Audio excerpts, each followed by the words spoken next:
All right, guys, what's going on? Just give me a little bit of feedback as far as the sound goes. I know that some of you have said that the sound sounds a little robotic lately, and I still can't figure that out. My sound sounds fine when I do videos are recorded, like pre-recorded, and then for some reason during the live stream it comes out a little bit canny. But as long as you can hear me clearly, that's all I really care about. I should rephrase that. I do care about the sound quality sounding clear and good, but as long as the message can be conveyed, that's the most important thing. So just let me know if volume is okay. I'll take a sip of my coffee, get ready.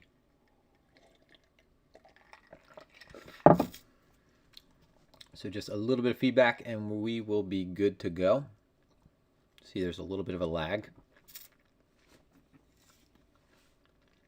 Cool. It's uncanny, he says. What's going on, James? It's funny that you say it's uncanny. It's uncanny. Obviously, uncanny being a word.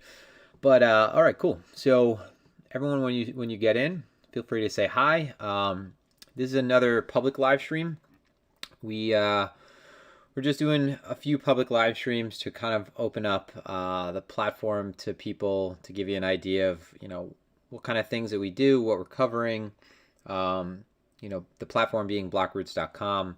Myself and Josh Rager together have been running this platform now for just around a year now.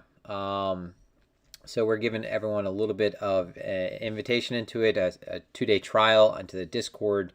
The platform remains private to full members, but for $49 a month, I think that we provide a substantial amount of value given that price point. And trust me when I say that Josh and I are not really in it for the money. We're not, living and dying on Blockroots. What we both wanted to do over a year ago was genuinely provide a service that was not sensational, that was not a signal service. There was a lot of, when I came to crypto, I just saw a lot of things that I thought needed repairing. And I hate to say that as if it's, we're some kind of hero, but there's a lot of misinformation spread. And I think that if you think about misinformation, even when it comes down to how people might take a trade, right? How people are sizing a position, just simple stuff. There's a lot of degen kind of quality to crypto, which makes it more like gambling. And if you could help out slightly, it's the same concept as stopping a virus, right? It needs a host to grow. And if we could be some type of signal amongst the noise, I think that that's primarily our goal. And to bring value in that way, I think can translate on your end. Hopefully if you could lose less money, right? Even if you're not gaining and you're not suddenly a profitable trader, even if you could begin to lose less, right? There's something to be said for that. So, we have the Discord up and running now. I hear you fine. Good stuff. All right. I have your chat over here. So when you come in, be sure to make your presence known, say hi. So we added a ton of new trials today. So I'm just going to make sure that from time to time I go in here and make sure that I add some of you who are just joining along. I think that I'm pretty caught up by now. So this is the Discord, obviously, and we're offering this 2-day trial. The Discord is new, so we haven't packed the Discord with much yet. So let's move along, right? We've had another darth maul, right? Another ridiculous move to the upside and to the downside. I do have some direction that I want to go with this live stream, or rather a direction I want to move in. So I want to talk about my post earlier. So for anyone who's new to the platform, I was in a short since last night. Hey, what's going on, Manuel? Ken, Ash, Michael, Martin, Sid, James, Andre, Dave, of course, MS, Dieter. So last night I posted that I was taking a short position, and I took this on the Blockroots trading account. So for those of you who are new to the Blockroots website, new to the platform, what I've been doing was I've essentially been trying to grow this account by hitting singles with things that are not risky, very risky plays. And this account started with $10,000. And as you can see, I have 9,665 in USD balance. I'm not constantly leaving that exposed to BTC.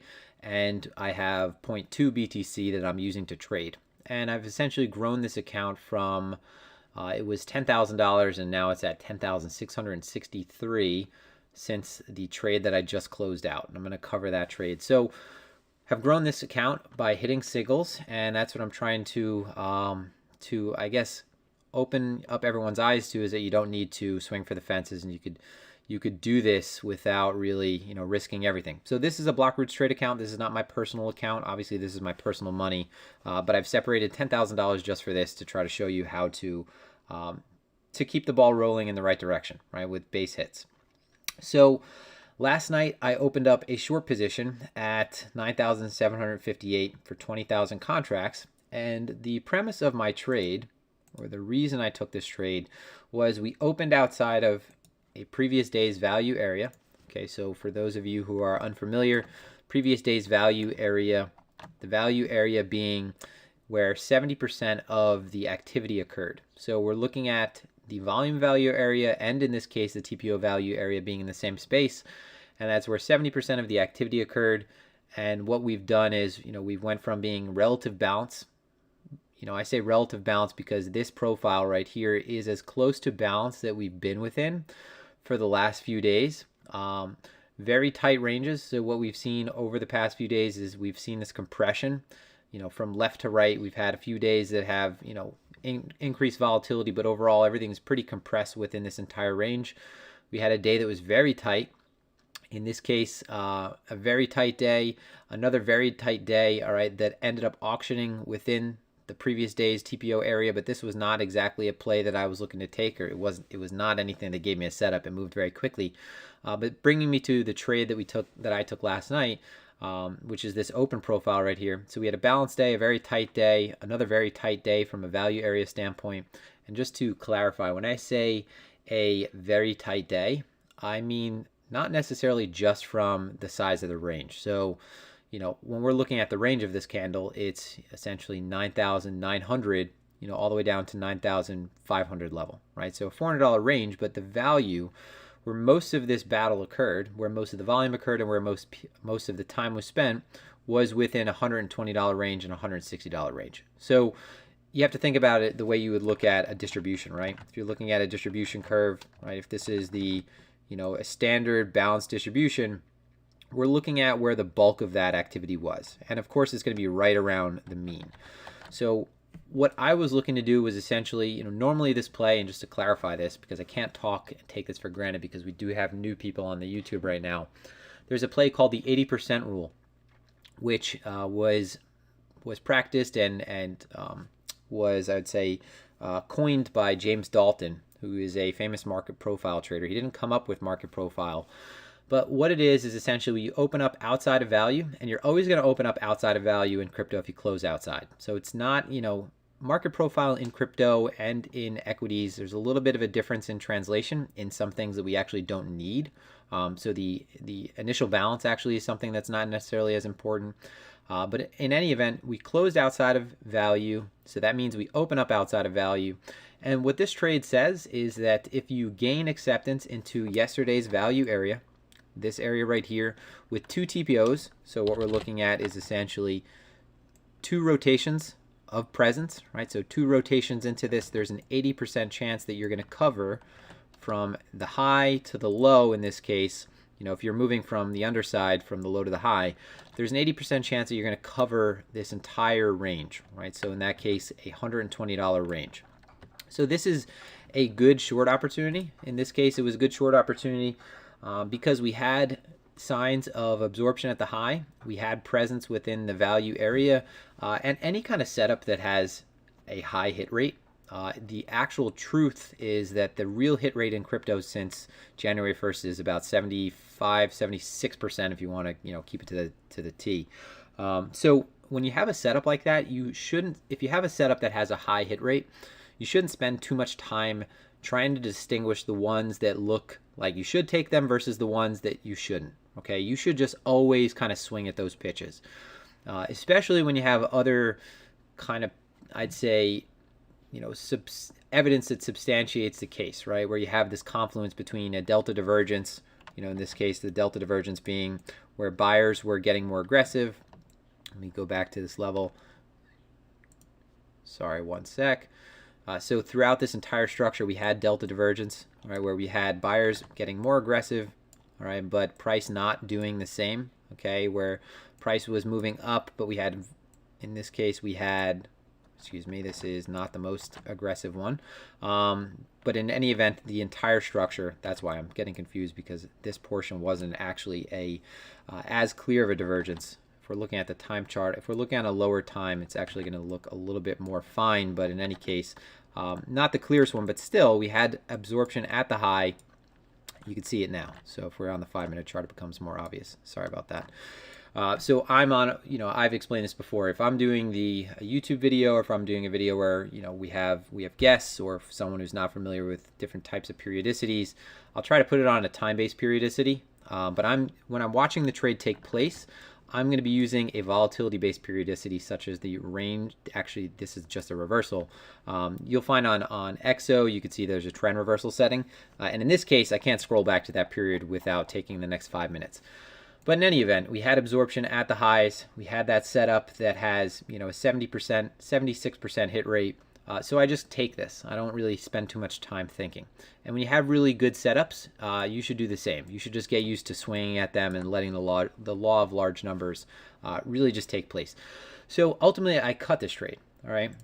I cut this trade because it wasn't occurring as fast as I wanted to. We started to see that price sort of just balanced out above a previous level of market structure. So you could see I was in this trade at 97.58 and I was out at 97.49. So for anyone who, likes to say that people can't get out of trades at break even or, for a slight win, well, this does happen. Only in crypto Twitter do they make you think that, you have to either win really big or lose really big, okay? For a small position like this on the Blockroots account, the slippage was very negligible, so it's actually out of the position for a slight gain, right? Out of it for, a $10 move, which, probably wasn't enough to really to move the needle in terms of, P&L.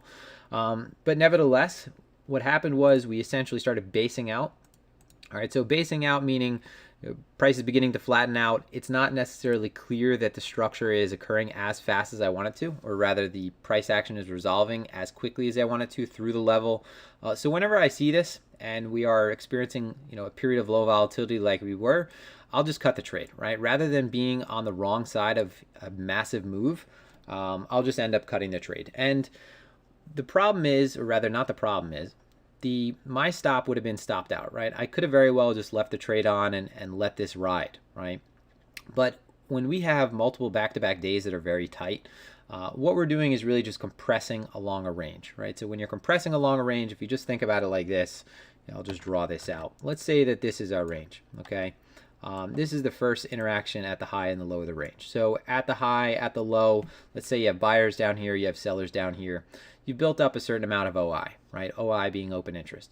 Okay, you go to the high again, sellers defend the high, auction back down to the low, buyers defend the low again.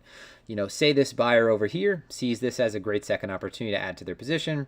This seller over here sees this as a great opportunity to add to their position as well, okay? Maybe their intention is not to scalp within here. Maybe they're building up a position. And this is how, when you're compressing in volatility and you're tightening up over a range of days, you end up building in a really large move because you have players that are still committing towards the direction that they assume price is going to resolve, and they keep taking these opportunities to add to their position.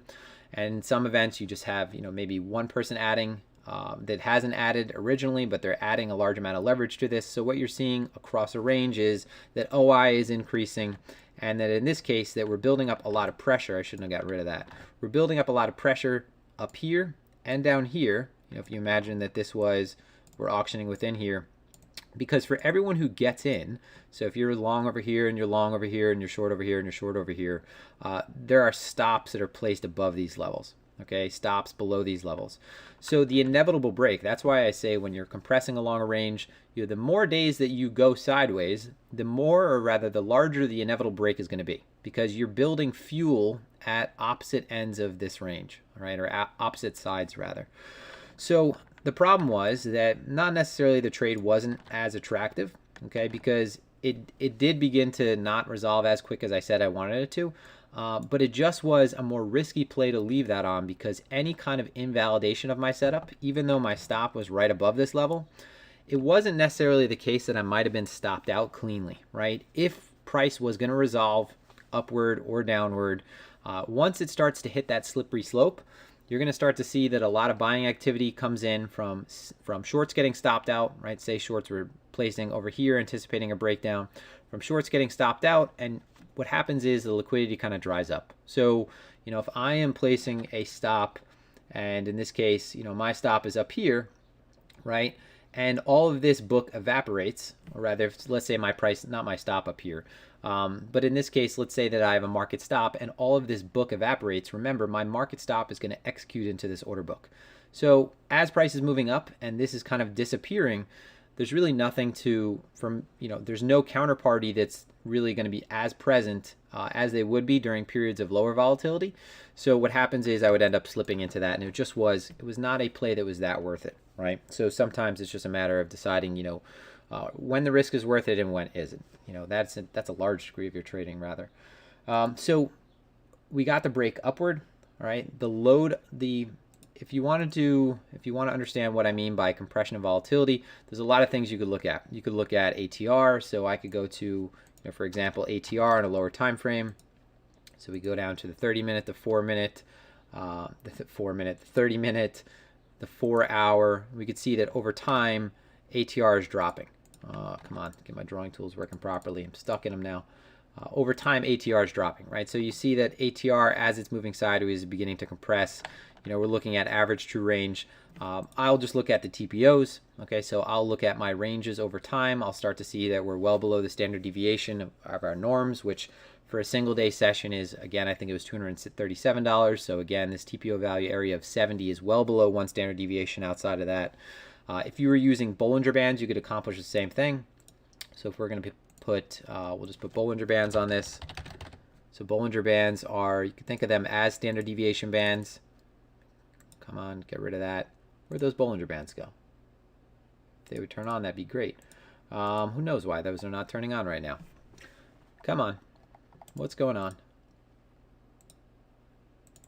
Hopefully it's not freezing up on your screen. Come on. Can you guys hear me right now? Because it looks like this is beginning to stall out on me. One sec. If I have an issue with my internet right now again, because my service provider was cutting out recently. Oh no, there we go. All right, you guys are still there. For a second I was getting a little worried.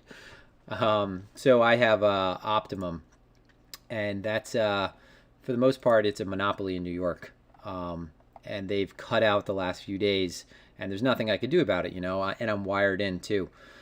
So where was I? I was trying to get those Bollinger Bands back on,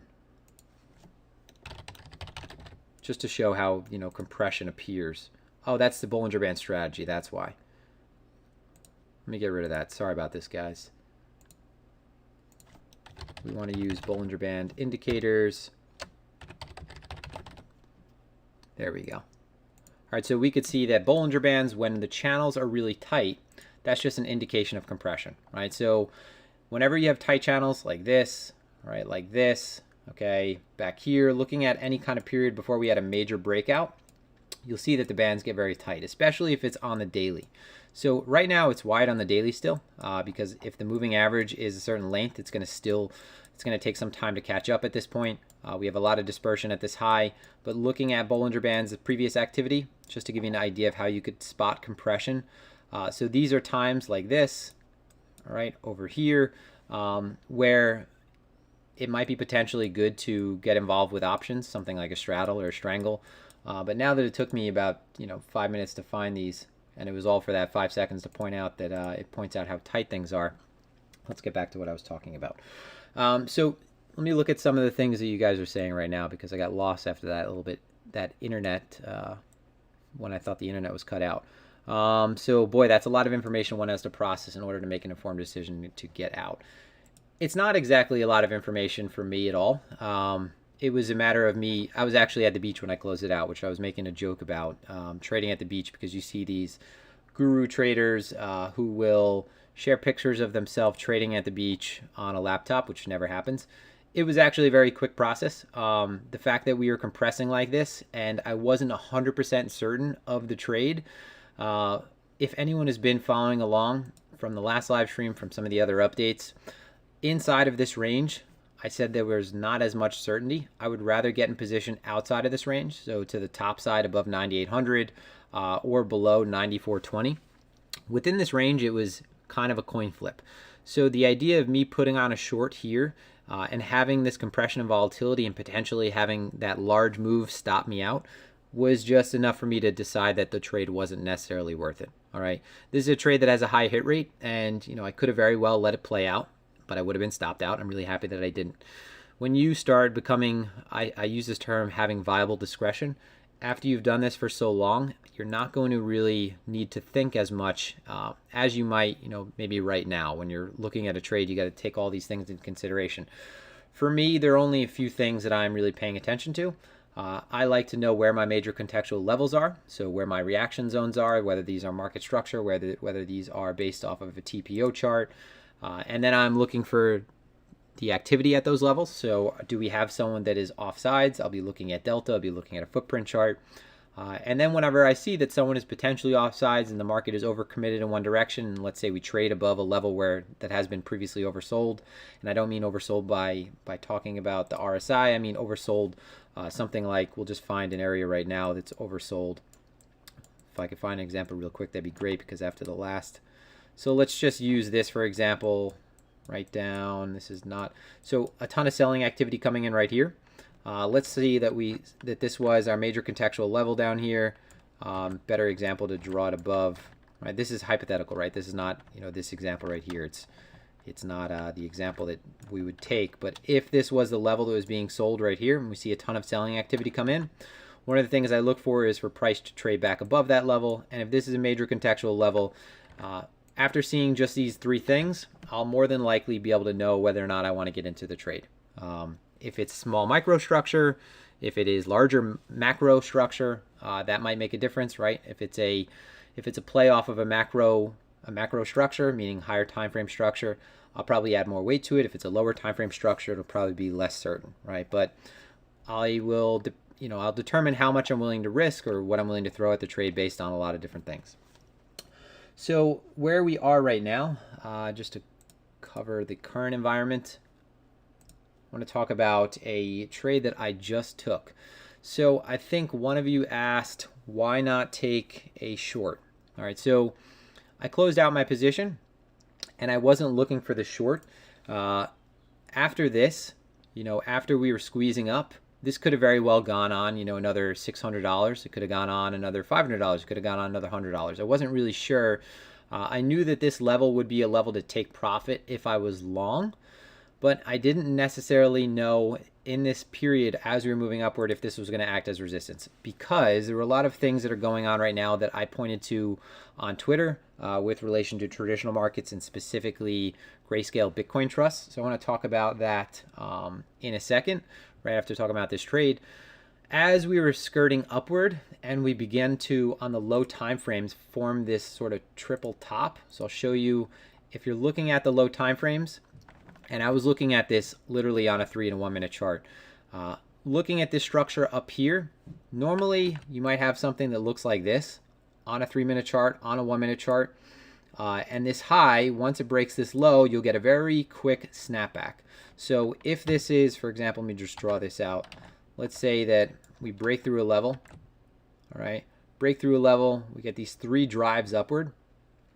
All right, and this is after a period that we've had where we've had a ton of compression. So there's a ton of sideways action. We've had this pent up energy and this build up. A 3 drive up like this and a break of this low, I'll usually try to take advantage of this stop run. All right, so what we have is this Darth Maul candle that we're all familiar with, right? So we have this Darth Maul candle. We've had 2 in the last, if we look at, what was this, the last 48 hours, right? So looking back here, and this was on the 9th. I didn't get involved in that one with the same sort of play. But as we moved upward, all I did was enter in a position at where I assumed the stops would be taken. So in this case, it was at 9,687, and that's right below here. All right, so right where the 100 times leverage stops would be taken, and I was immediately out of this trade at 9,800, 9,805. So just looking to take advantage of sort of this, nonsensical behavior that we've had, where because there's a large amount of leverage that's employed on these exchanges, you get these massive wicks to the upside, massive wicks to the downside. What happens is the first move occurs through the level. You see that there's stalling, there's a buildup of open interest, right? There are traders that are taking advantage of this, looking to short, looking to long, and you liquidate the other side almost immediately. So this darth maul candle happens in a matter of just a few minutes.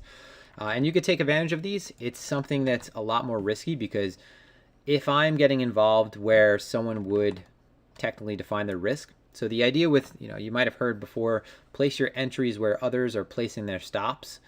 So meaning if someone is breaking out, if someone is longing this breakout, their stops are probably going to be clustered right below this structure, defined very tightly if they're higher leverage. So that means placing your entries below their stops, right? So let's say that their stops are right around here. There's a high cluster. We're assuming that there's a large amount of stops right below here.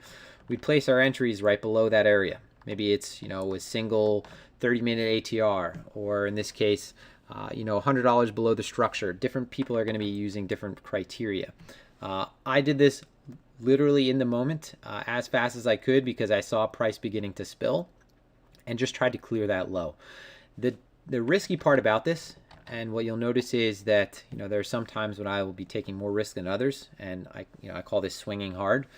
The risky thing about this is if you are placing your entry where someone else is placing their stop, and your entry is here, where do you reasonably define your risk, right? Where do you say, okay, for my entry down here, I'm going to be placing a stop at such and such, right? Because the risk that I took was that price could have moved through this entire gap, right? Below this level right here, the only thing that you really have is this, okay? So the next structure you have within microstructure is there, and then it's pretty much all the way down here. And with this type of trade, I didn't even get a stop on, right? I just entered in, I swung for the fences on this, and I closed it out very quickly. And I think I closed it out for somewhere around $250 profit, which was, nothing tremendous, but on the Blockroots account, that was a substantial increase. So this is a more risky play, but what you'll see is that these darth maul candles will happen when we compress, when we're compressed over a period of days, when volatility is so tight. And one of the things you could look at is the daily ranges, right? So we could look at the daily ranges. We could look at, for example, just the behavior of the last few days, right? So just look at these candles alone. And if you were trying to spot the compression on this chart, it wouldn't be too tough to find it right now, right? So you could see that within this structure right here, from an open to close basis, we have days that are sometimes $50 open and close, right, from high to low. You could also look at historical volatility. So what we'll do is we'll pull up a volatility chart. So just trying to give you an idea of how to spot periods where we have extremely low volatility. So right here, we're looking at, historically low volatility. We're just going to open this up really quick. All right. Some of the best times to get involved with conditional orders, this you might consider this a time to get involved with, for example, bracket orders or straddles or strangles if you're using options, are when we are in this lower range of volatility, right? So under 80, above 50 level. If you get down to 45, 50, then this is the kind of environment that is normally going to proceed. I hate to use the word fuckery, but this kind of behavior, right, where we have wicks to the upside and to the downside. So this is a very quick play, not something that I would try to incorporate into your own trading yet. I want to talk about, now that we've gotten that out of the way, just to explain that, because it happened so fast that there was no real time for me to talk about it in the Blockroots Discord before I was able to place it.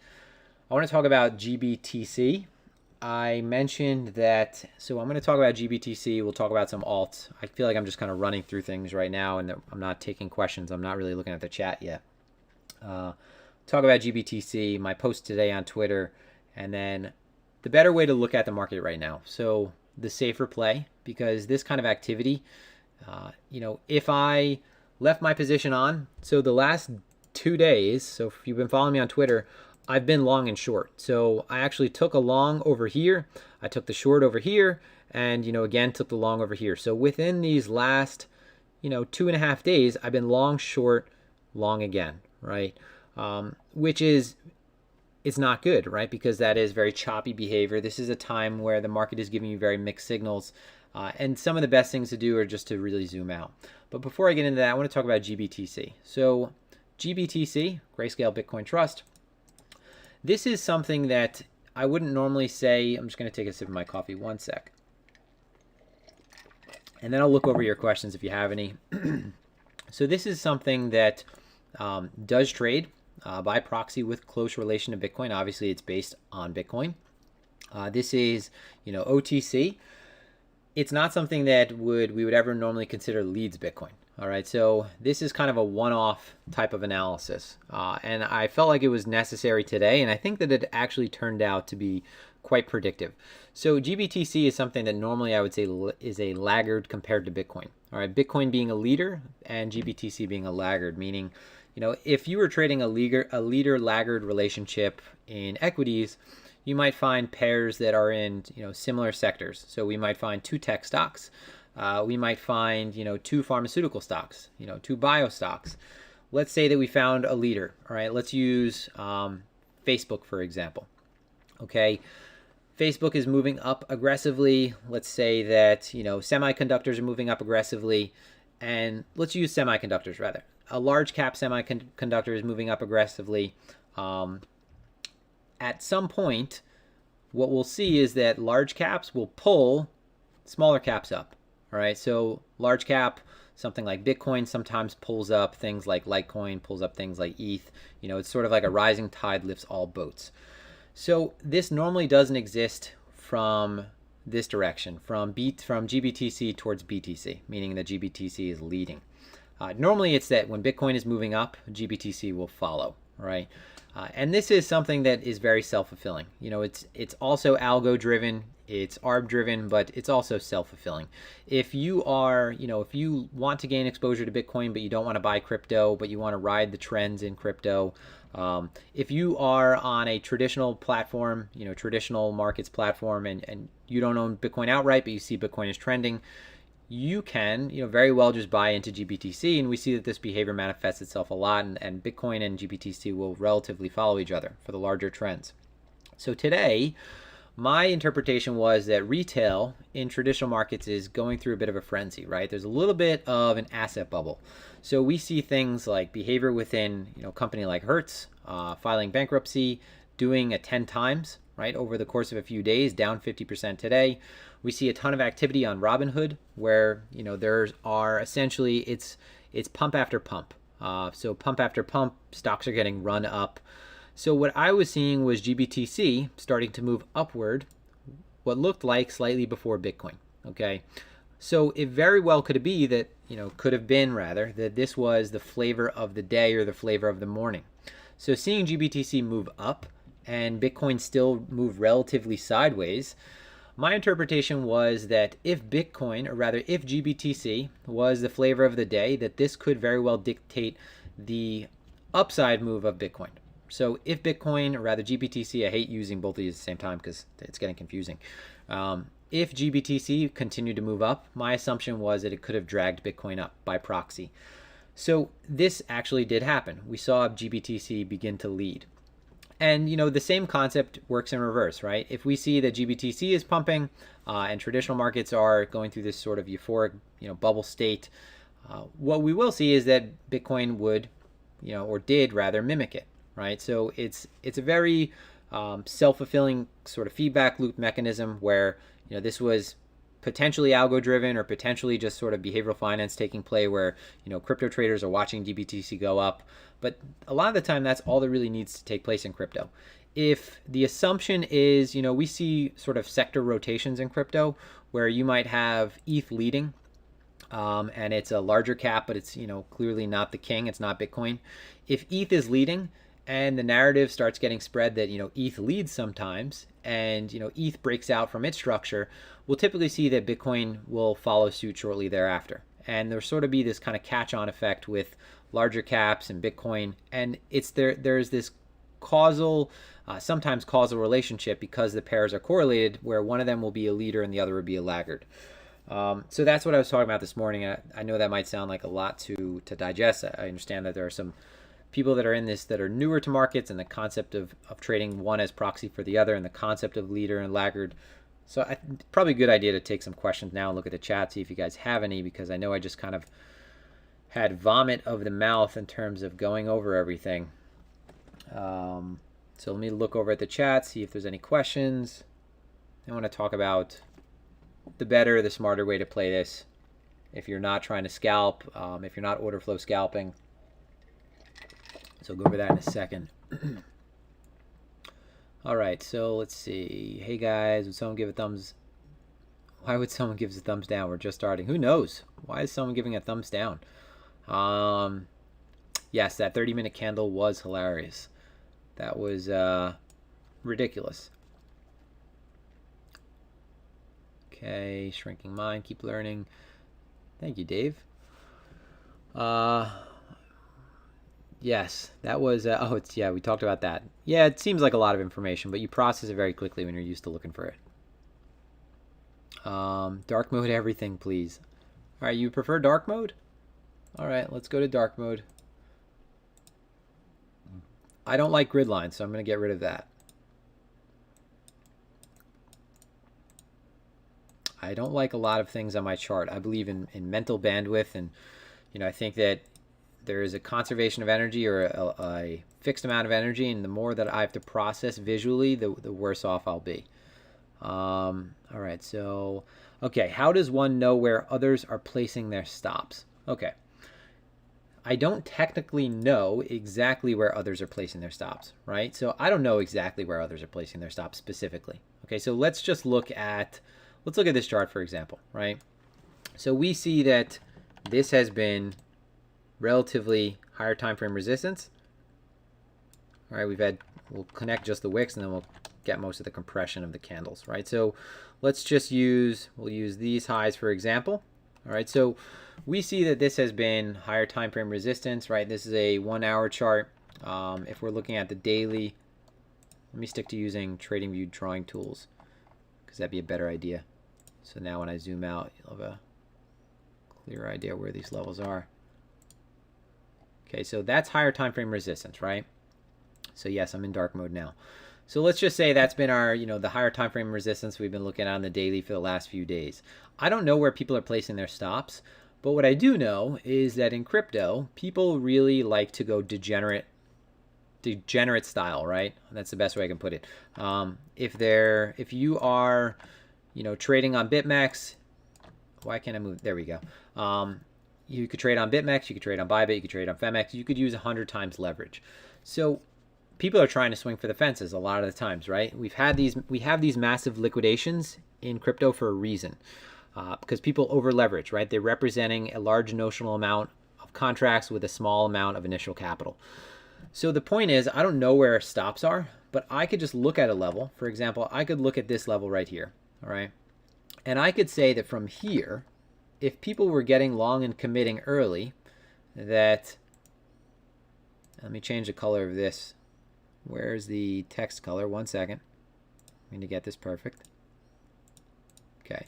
So I know that from here alone, that 3% away from this covers my 100 times leverage, my 50 times leverage longs, my 75 times leverage longs. I know all of those are fit within here, because that's the maximum amount of distance that's allowed from this point before those positions are liquidated, right?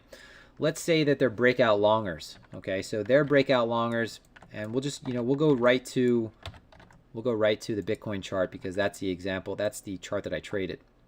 So breakout longers, right? Breakout longers from here. 1 second. So break out of this high. Okay, this is 1% away. This is 1% away from the consolidation, the focal point of that compression. So 1% away, you could see, puts us from this compression point, right? So right before price breaks out, that puts us at 9,670. So the idea with that is that if price is going to liquidate somebody, and if it's going to hunt anybody, that there's a bounty on these high leverage positions. If we, damn it, see, I'm using one drawing tool and then the other. If we move this out from that point, this would be the level where 50 times levered longs would be liquidated as well. So you're allowed 2 times breathing room, or 2%, excuse me. It's actually slightly less. So the truth is that for 100 times leverage long, you get slightly less than 1%. For 50 times levered long, you get slightly less than 2%. So we know that within this area, there are a lot of stops likely for anyone who is taking this breakout opportunity a little bit early.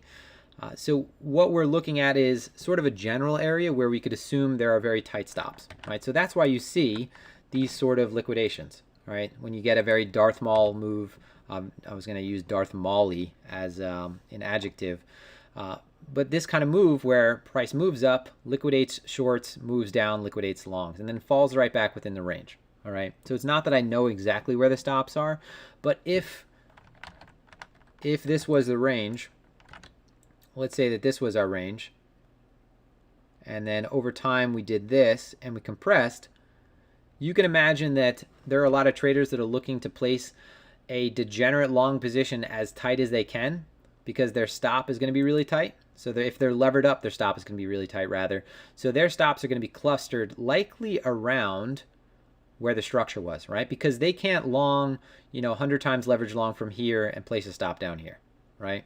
If maybe they are, let's say 50 times levered long and they're longing this breakout, maybe their stop can go down here, right? Because that's 2% of breathing room. Imagine that that's 2%.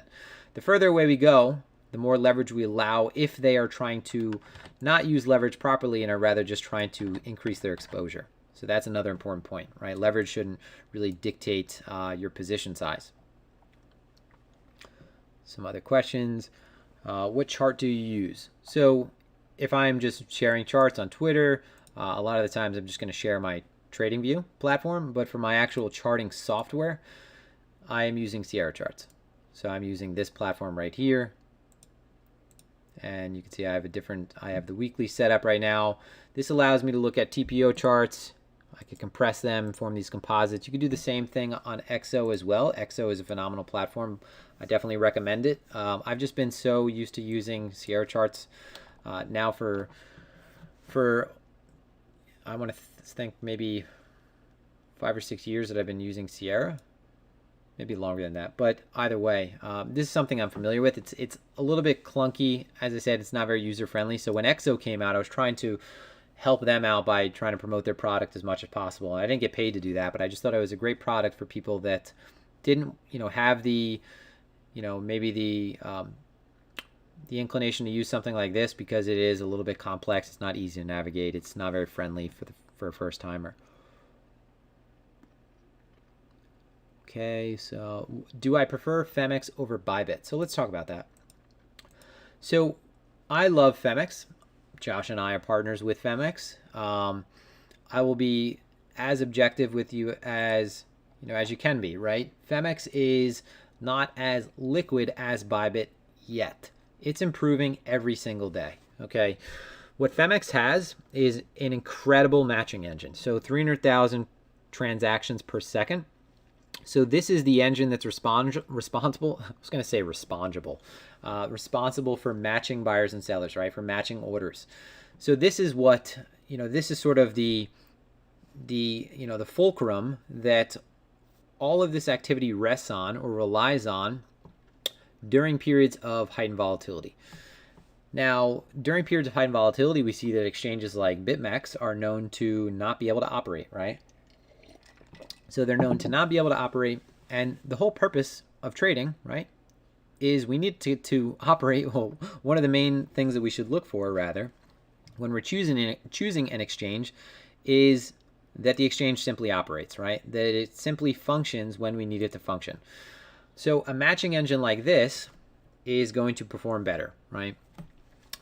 The thing about liquidity is it obviously only comes when more people are onboarded. So Phemex liquidity has been increasing. I think it's ranked maybe 7th right now. It's actually above Deribit though. So depending on what day of the week it is, Phemex could be outperforming Deribit and FTX even in terms of volatility, volume and liquidity.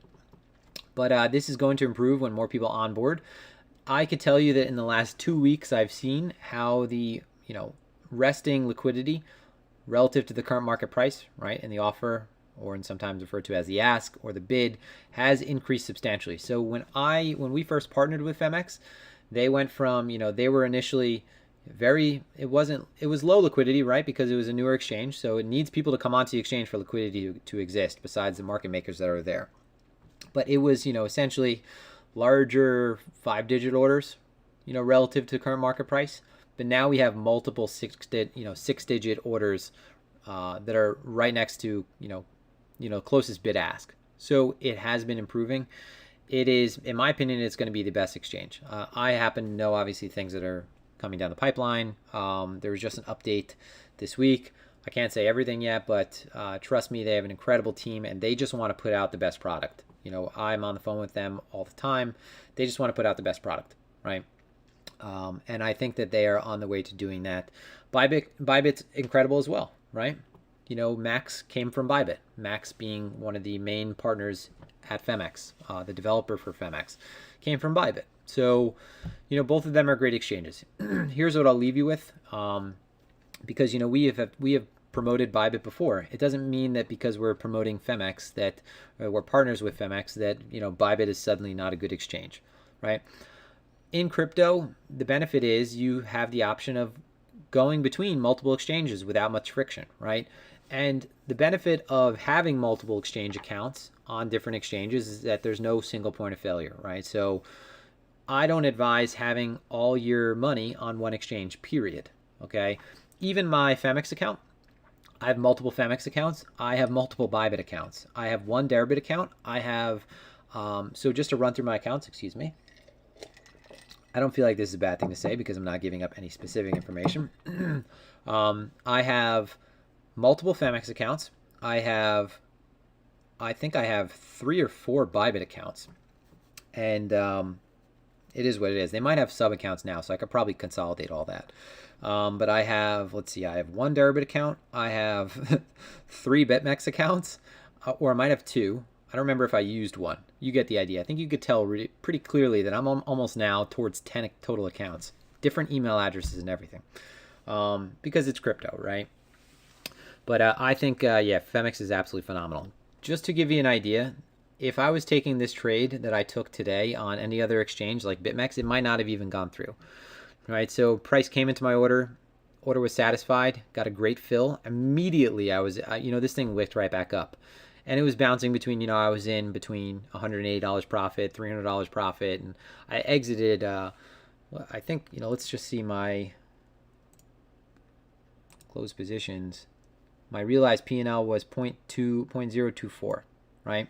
So I closed it out, and it entered it, closed it out very quickly, perfect execution, no problems whatsoever. Does ExoCharts have a drawing tool? I think that they are putting out a drawing tool. All right, what's up, Dave? Let's take a look at ETH. This whole dark chart thing is throwing me off, guys. All right, so ETH, we looking at ETH. Ooh. All right. Let's first look at ETH BTC. I hate these colors. Oh, you know what I'm gonna do? I know I have a setting for this. Bear with me one sec, guys. I'm a creature of habit, and you should be if you're trading. It's beneficial to you to be so. All right, so the problem that I have with this is that, obviously we're still compressing within ETH. It's the same thing as Bitcoin, right? This looks like a higher time frame pennant, right? It looks like this is, you could spin this as being bullish, as being bearish. With this, would be hesitant to take something unless we are above, in this case, we're going to zoom in and start drawing, let's just mark out our higher time frame levels really quick, because I think we did this in the last stream where we marked out higher time frame levels. So with ETH, make sure I have my magnet on. Okay, we're at higher time frame resistance still. So at higher time frame resistance at USD, we're still, technically still below that as well. Let me lock this damn drawing tool. All right. So ETH BTC at higher time frame resistance right now. I would need to at this point, and it's the same concept with Bitcoin for me. With Bitcoin, I'm giving it a little bit more permission sooner with levels. Like I could very well be in a Bitcoin long. If we take a look at that in a second, in the near future, because 9,800 was an important level for me. But this is still consolidating at higher time frame resistance. I don't know if I would want to be in an ETH position until we're above this level, right? It might mean that the first move through this level is, very big, right? And maybe the consolidation only happens up here and we don't get much of a return. But I'd rather see that this level is, that we blast through this level with conviction, and I mean clear it, than, have, essentially have the same structure over here where it looks bullish, right? Because towards the end of it, we're putting in a higher low. We have relatively the same highs. Okay, this one is compressing a little bit more. But you get a slight poke above and still manage to break down. So I want to see that ETH clears. I don't trust alts. I don't know if you guys have been following me long enough to where you could tell. I don't really trust alts. I require a lot more confirmation from them. And it means that, yes, a position does get behind me. But I would much rather that. I'd much rather miss the first leg and be cleared of this level. So, even if we clear this level right here, we're still into higher time frame resistance. I want to see that we're clearing this weekly level, right? With a big move through it. The USD chart, go over here again, get rid of these drawing tools, is a little bit further, obviously. If Bitcoin starts leading, we're going to see that ETH is not going to lead in terms of ETH BTC. It might mean something like clearing, this 252 level.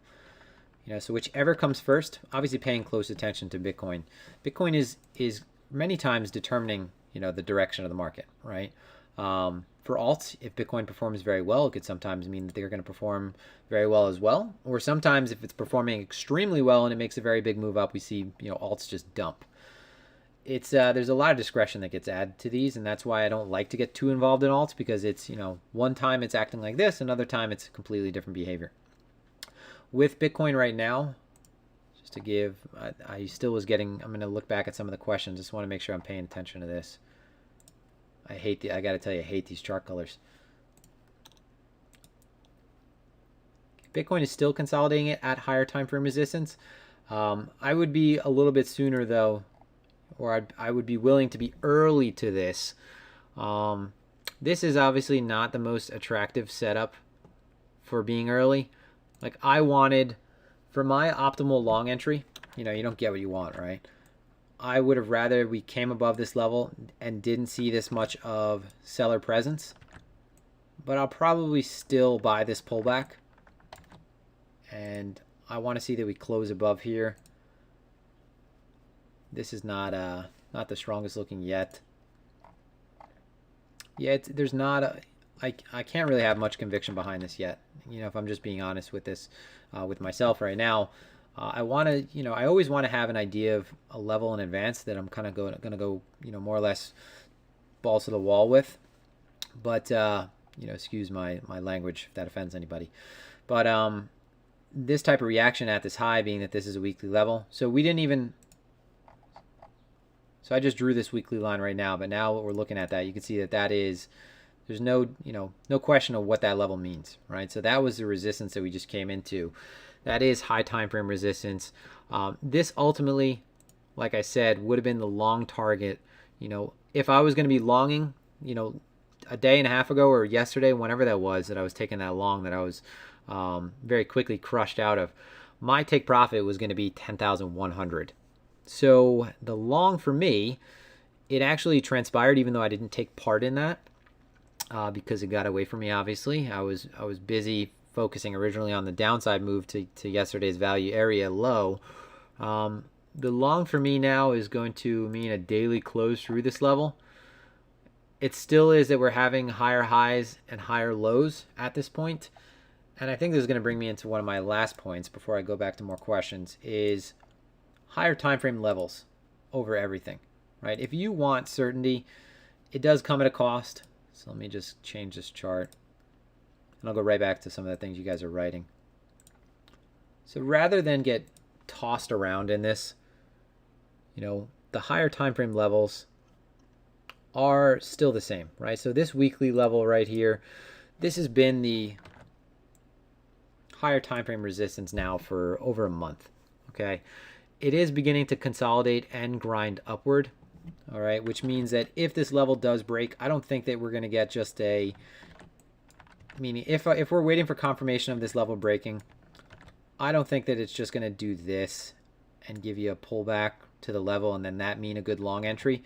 I think that if I'm waiting for confirmation through this level and I don't want to get chopped up, it's more like waiting for what this and that essentially happening, which would probably be the case if the level does break, where it moves up to 1100 or it moves up right above 10,700, 10,800 level very quickly.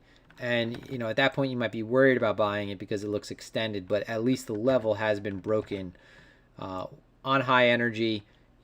At this point, again, some of the trade is behind you, and the consolidation at this point might mean that it only consolidates around 10,800, 11,000, which is more or less sideways rather than a pullback. But at that point, okay, the level was broken with conviction. One thing that I should just point out, let's say that this is a level that we've been auctioning within for quite some time. I don't want to see that we do something like this, right? Let's say this previous levels. I should have just drawn bars the entire time. I don't want to just see that. I want to see that this level is just laid waste to, right? Big candle through it, completely blown through. At that point, yes, what it means is I've waited for confirmation and some of the trade is behind me. But I think the reason most people get hung up on waiting for confirmation in crypto is because everyone wants to also be long BTC underlying, right? Everyone also wants to be in the move the entire time from an investment standpoint.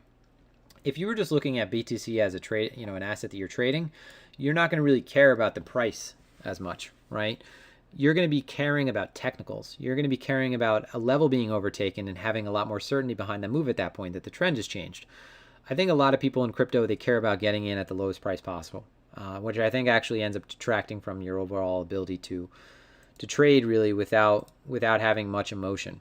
Let me just look through some of these questions again. When do you think is the latest we can see that 1,000 plus move everyone's talking about?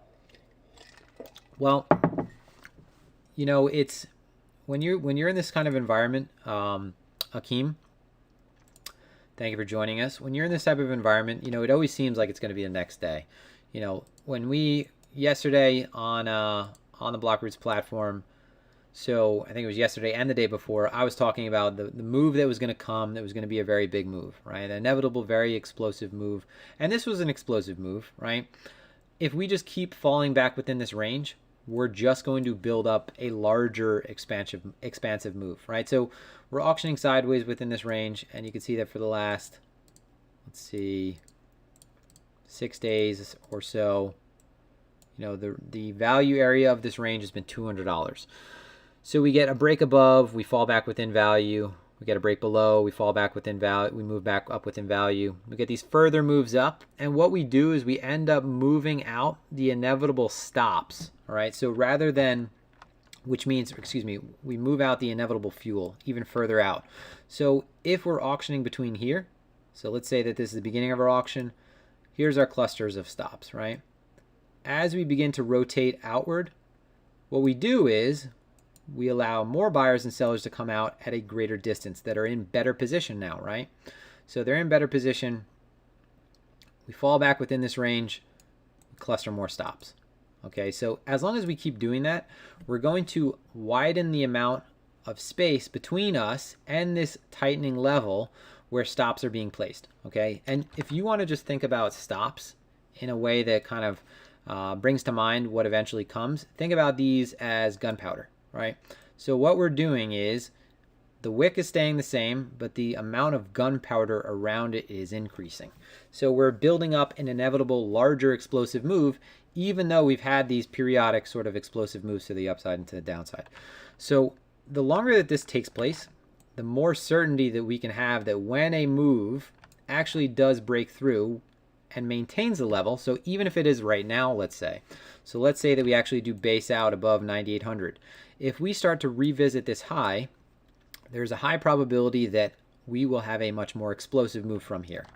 All right, so it's not, it's, I can't really tell you when it's going to come. So this is, some people will trade, they won't trade price, they'll trade volatility. So especially if you're an options trader, and being able to spot when we're going from a period of low volatility to a period of high volatility and how that transpires, and rather how that transition occurs, and being able to predict when that occurs, can be something that can be greatly to your benefit, right? So we look for things like volatility compressing from, in ATR. We look at historical volatility dropping. We look at the daily range beginning to decrease.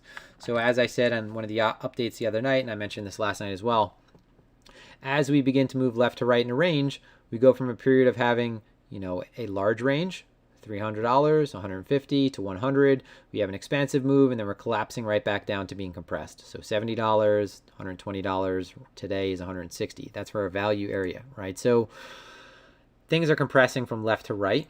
And when we do finally have a move through this level with conviction, it will have, the point is, after the move occurs, it'll be obvious that, it was volatile and it was explosive. But after that move, we can expect that there will likely be a lot of follow through, and there won't be something to fade.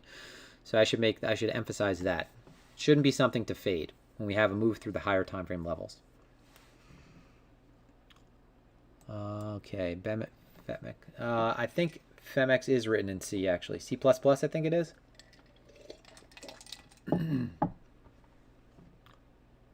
Please ask Phemex to launch USDC settled BT perpetuals, also as feel problem sleeping on BTC.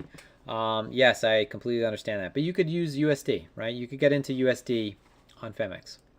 So I could sell into USD from on Phemex.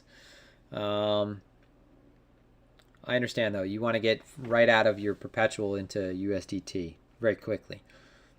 I'll just say that there are other things coming out within the next few weeks, and I can't give you any specifics, though. Phemex has been yes, it is incredibly reliable. I agree. Let's see any other questions. Any other questions right now, guys? I'm going to try to keep these live streams around an hour. I wanted to do this one to cover the short that I wanted to take last night, why I wanted to take it, why I got out of it, and then the play that I just took recently. Not a whole lot obviously has changed, right? We're just, again, moving sideways and building up that inevitable move that we're not going to want to fade, okay? That move for me is a break below. So we could see our weekly levels. That move for me is making a lower weekly, right? So this level right here, around 9,000. We're looking at 9,420, as I said. All right, that for me is through a monthly level. So if we just get out of here real quick, get rid of these. There we go.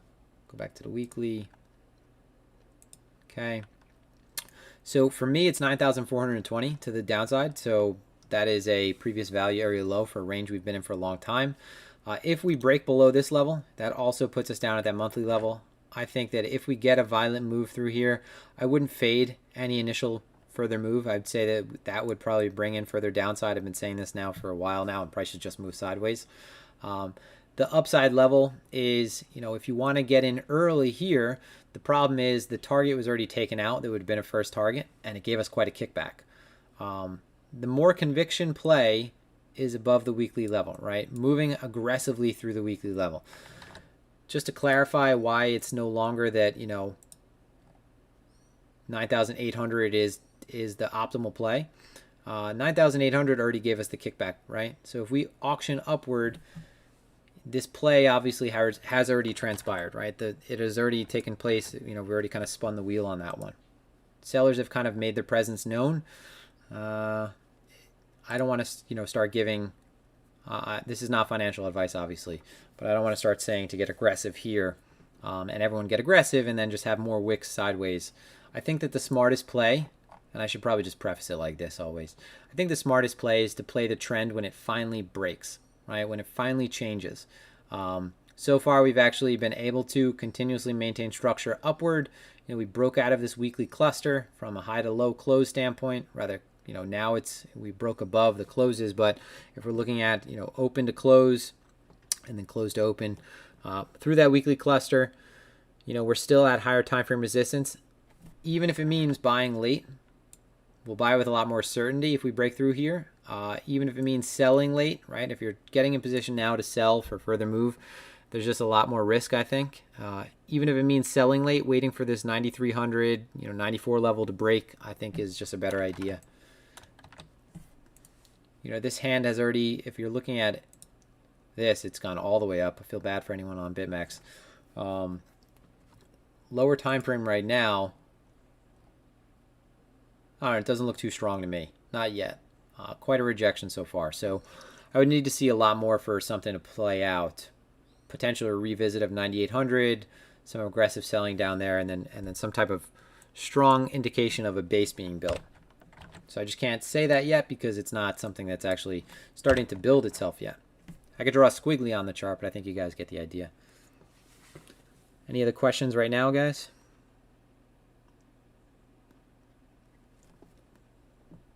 Just trying to keep this live stream as casual as possible. So if you have any questions, feel free to ask. I know there's a little bit of a lag. Let's look at Link. Link breaking, or rather just at higher time frame resistance too. So we'll know a whole lot, and we'll have hopefully a whole lot of follow through once we break our higher time frame levels on all these charts, right?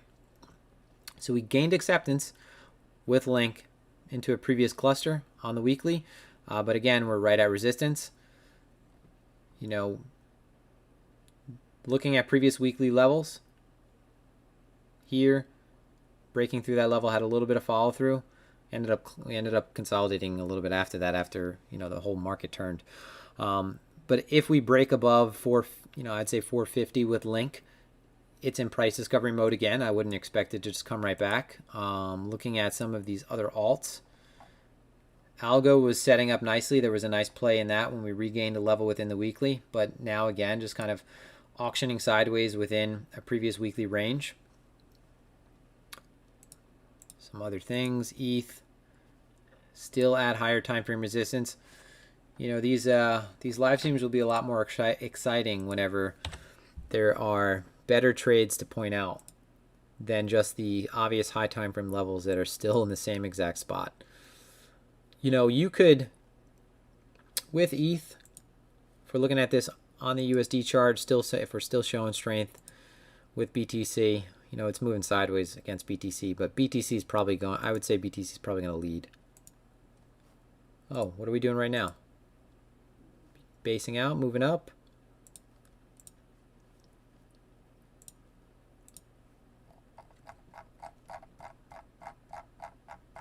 Is anyone active in the chat still? I haven't seen anyone ask any questions.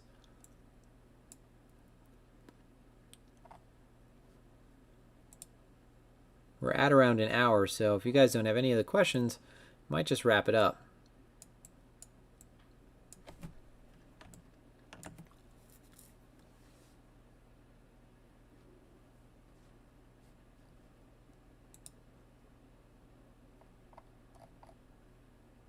All right, guys. Haven't seen a response. I'm wondering if the stream is even still active. Says it's still there. Yeah, I can't see anything yet.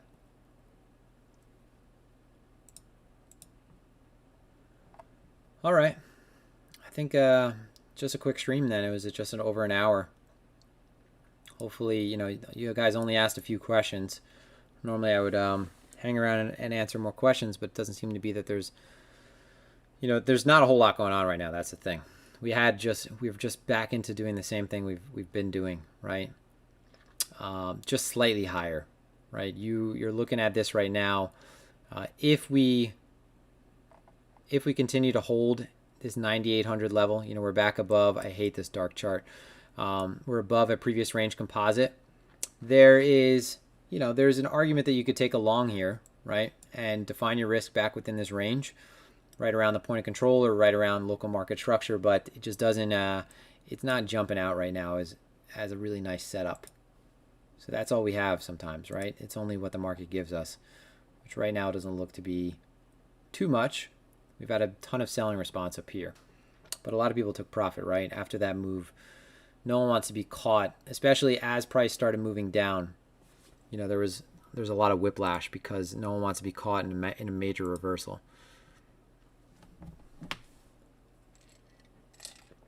All right, guys. I don't think anyone is active in the chat at all.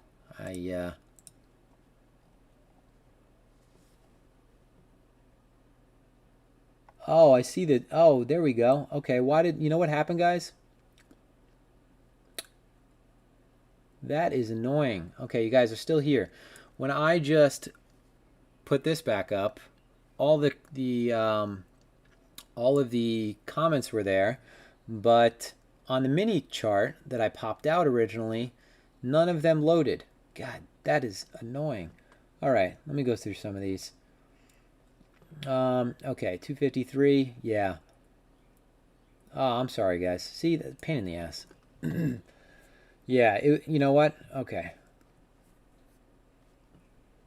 The level to hold would be arguably 9,800 because that would be acceptance above a previous range. I don't really care that anyone's downvoting. All right, so now I'm going through some of the questions. Okay, the last few days on the charts, the trade feels like an unstable cumulus cloud. Yeah. Wanting to get in at the lowest level possible. When you trade BTC on Phemex, do you look at the BitMEX chart or the Phemex chart? So I look at, my trading software, so Sierra Charts, is hooked up to BitMEX. So the reason why I look at BitMEX is because it is a leader by volume. So it's a leader by volume. I'm not gaining, I'm not placing my entries and my exits based on the BitMEX chart. What I'm looking at is why I'm charting with BitMEX. Why that's a lot of that is out of habit. Why I'm charting on TradingView, but why I'm looking at it on Sierra Charts and usually actually looking at it on my trading software is because BitMEX is the exchange that is leading by volume and by OI, so open interest. So obviously one of the basic tenets of my approach is built around the idea of trapped traders and positioning. So I'm going to be paying attention to the exchange that is going to lead to the largest moves, obviously, and lead to the most explosive moves on behalf of these trap traders. So what I'm looking at is where the volume is coming in on this chart, because obviously this is leading by volume on BitMEX. So that's why. Once that changes, I'll be looking at something else, right? I'll be looking at the leader. So does my discretionary system outperform your systematic trading? Yes, it does. But right now, my systematic trading has not been running on BTC long enough. In BTC, my discretionary system is superior to my systematic one. So there's a difference, obviously, between back testing results and forward testing. Right now, I'm forward testing my systematic system. And yes, my discretionary system outperforms it. But the benefit of using the systematic system is I have nothing. I'm not meddling with it. I'm not messing with it at all. And as long as it continues to print money, even though it does incur a good amount of drawdown, I'm going to leave that running, right? And see if I could give that to other people who might want to use it. Okay.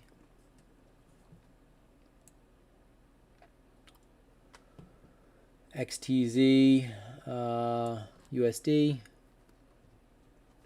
So XTZ USD, still very correlated to Link's outperformance. So Link and XTZ, very similar.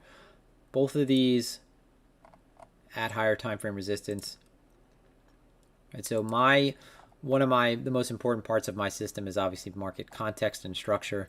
And as long as we are at resistance, I can't really say to get into a larger position besides sort of intraday plays, intraday scalps within a range, which this is not really giving us right now. It's again compressing and grinding upward. If we are, if we're grinding upward like this, I consider taking breakout trades above the most local high. But right now we are at higher time frame resistance. What that would mean to me would be ultimately, what opportunity that would present would be above, $3.10, as a breakout. With a potential target of, potentially 340, right around these highs.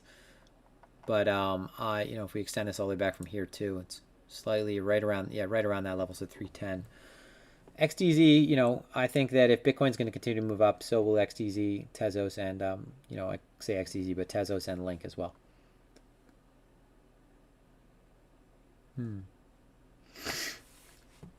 So I don't use, I was probably getting downvotes because of that live stream, the questions, but I don't use fibs really. If I'm going to be using fibs, it'll probably be more in a trending environment. So the benefit of using fibs is that, you know, in just pull, well, let me just hold on one sec. If we are in a very strong trend, let's say we get the breakout after a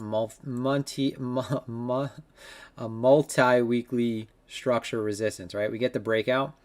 A lot of the times you're not going to get, you know, a pullback all the way to the level. What you'll see is that these fibs become great areas to buy strong trends, right? So typically the 382 and the 0.5 fib and then the 618. So I will only consider using fibs, and just to look at a chart really quick, I'll only consider using fibs when we have this sort of higher time frame breakout, when we have the beginning of a trend. So let's just go back. And it's hard because, you know, fibs are somewhat arbitrarily placed, right? If you are, so if you have, for example, if you're looking to buy the pullback, and I say arbitrarily placed because you're waiting for a high to ultimately result. So if you break out of a range,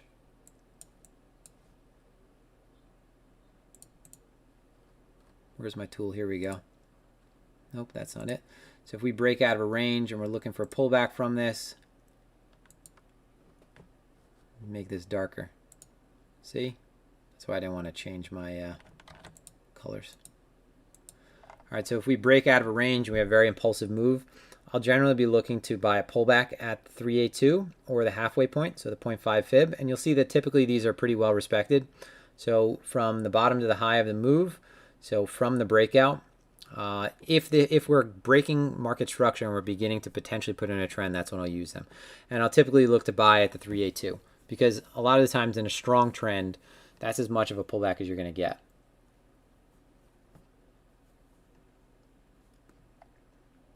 Yeah, dark shark has got to go. Sorry, guys. Never doing the dark again.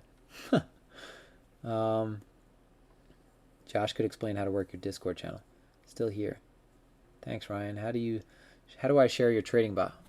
So my trading bot, I don't have a bot yet.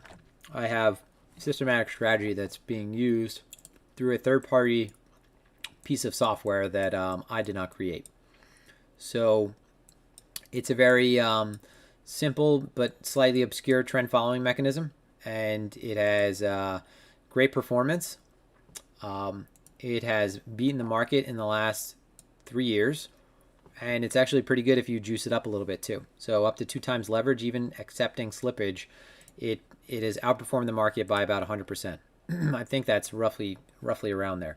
So if BTC is up, 100%, then this my systematic strategy is up, I think, around 180. Don't quote me. I'll put the stats up. But I don't have it to share yet. I was talking to Alpha Algo or Coin Apocalypse the other day. I got loaded on the platform and then I just didn't get around to setting it up so that it could be copy traded. And I don't know if I want to yet until I have longer amount of data on it. So I'm forward testing it right now, right? So it's, a month in, it's beating the market. I think it's beating the market by about 13% now. But I don't want to share it just yet. So I need to make sure that it's, let's say, safe enough to share. Yeah, I apologize for, I got to get back to this light stuff, guys. Sorry. Apologize for not seeing the questions because that wasn't loading properly. But if you guys have any else right now, I'll gladly take it for the time that I wasted sort of going back and forth. So this could be very well, right? This could be very well the retest we're getting, which might be worth taking a long on, right? But I think that I'd rather let this consolidate slightly than get involved right here because it's just not looking, I'm not seeing a ton of strength. There is something as known as market time, right? And I generally like to see certain things occur faster than others,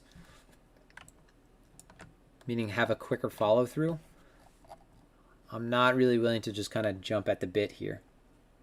4-hour gaps. 4-hour gaps. Which 4-hour gaps? On the CME.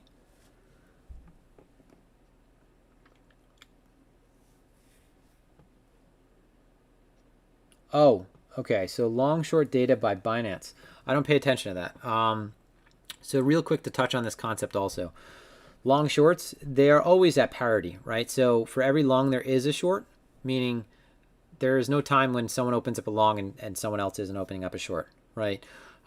It depends on, sometimes you might be placing a trade with someone else rather than a market maker, but someone is always on the other side of your trade. There are differences at times in who is aggressive. So it's not that there are ever more longs than there are shorts, or there are more shorts than there are longs, but there are times when the long side is more aggressive and when the short side is more aggressive, meaning one side is taking more liquidity than the other, right? Lifting the offer with market orders or hitting the bid. So how to play the long short ratio, I wouldn't even consider it, honestly. It's kind of a meme at this point. So 4-hour gaps, I don't really, you talking about these gaps right here? No, I don't think so. I don't think all gaps fill. I think 99% of gaps fill, but I don't think all of them fill.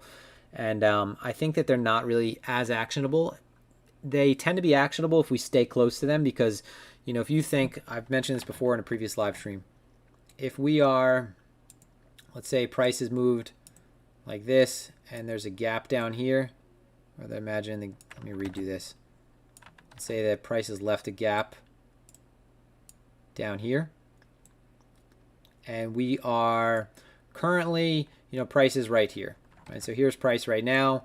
Price is approaching higher time frame resistance. There's a gap now on the CME.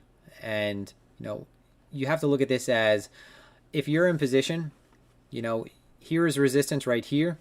You might look at this and say, and this is a lot of the times probably how it happens. Again, it's self-fulfilling. Oh, there's a gap below us. Gaps tend to fill.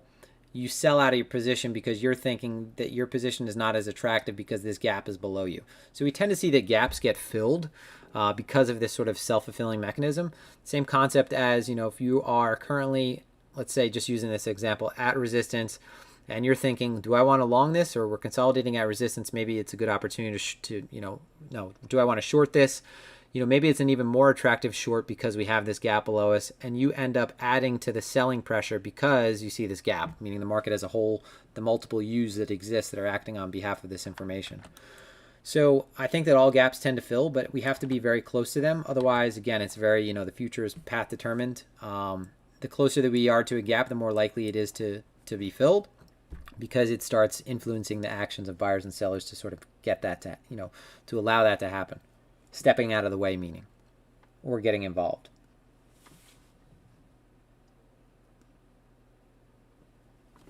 No, I haven't done any of those, Frog, recently.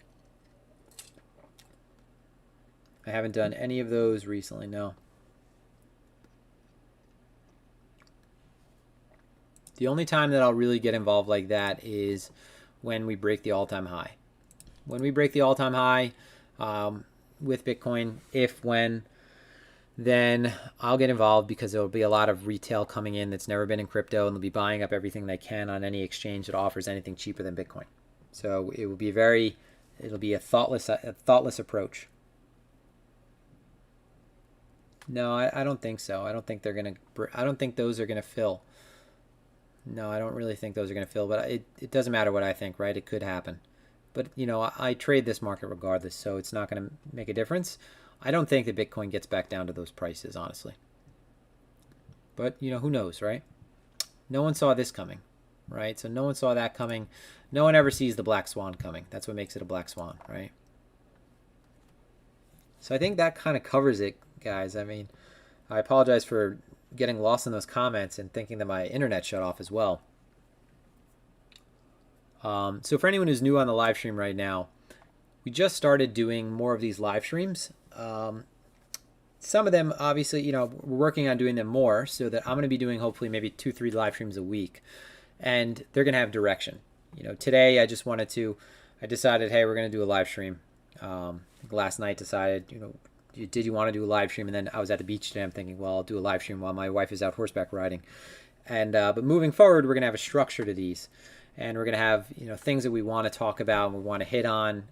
You'll be able to give me some ideas of what you want to touch on before the live stream, and they'll be scheduled.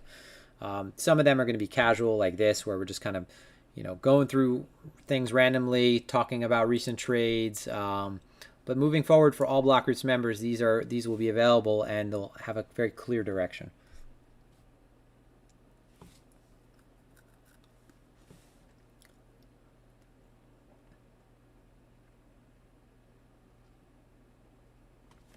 Yeah, so Frog, what the way I consider it, if you're placing any exchange, if you're placing any investments, just consider it like it's a venture capital investment, right? Because that's what they are. You're putting a very small amount of money towards something on the one-off chance that it'll, quadruple or 10 times over, but just kind of forget about it, right? Don't put any serious money into it and think that it's a guarantee. Be willing to lose the money. You know what I'm saying. No, I don't think. Yeah, no, I don't think so. Vishal. I know it's possible, but I don't think so. Yeah, no. But I think that covers it, guys. For those of you that are new onto the platform, thank you for hopping on and joining us. You have your trial, and if you're interested, go to blockroots.com. We have a great community here, and it's only going to improve. And yeah, I appreciate you for stopping in, everyone, for hopping on the live stream. Again, I apologize for the slight mishap, but things happen. Market right now is just back to the point where it was, right? There's not a whole lot that we could tell off of this. It's very easy to get baited in a position right now. I would say, the safest bet, more risky bet, as I've been saying now for a while, the more risky bet is getting involved above this, more aggressive bet is getting involved at just acceptance above this range, right? The problem is we've already reached that target on one exchange. We've already reached that target on BitMEX. We've already gotten pretty close to there on every other exchange, and there's been quite a selling presence. So it's not, it's not something that you need to get involved in right now. The more the play with the higher probability, or the more certainty is above this weekly level. For the upside, for sure, a big move through this level. So what that means is a move like this, right? That might only consolidate up here, as I said, right? It might only flag shortly before breaking upward. That's the cost of doing business, meaning you're waiting for that, meaning you're willing to lose out on the break from here to here for more certainty that this is going to have a lot more follow through, right? The play to the downside is below 9,400, I think. But who knows if that's going to occur, because all this thing wants to do is move sideways. And this is where people get shaken out and get chopped up. And this is where you can kind of just close your computer and not worry about it so much and not trade. But everyone have a fantastic day. It's been a pleasure. We're going to be doing these probably 2-3 times a week. So until next time.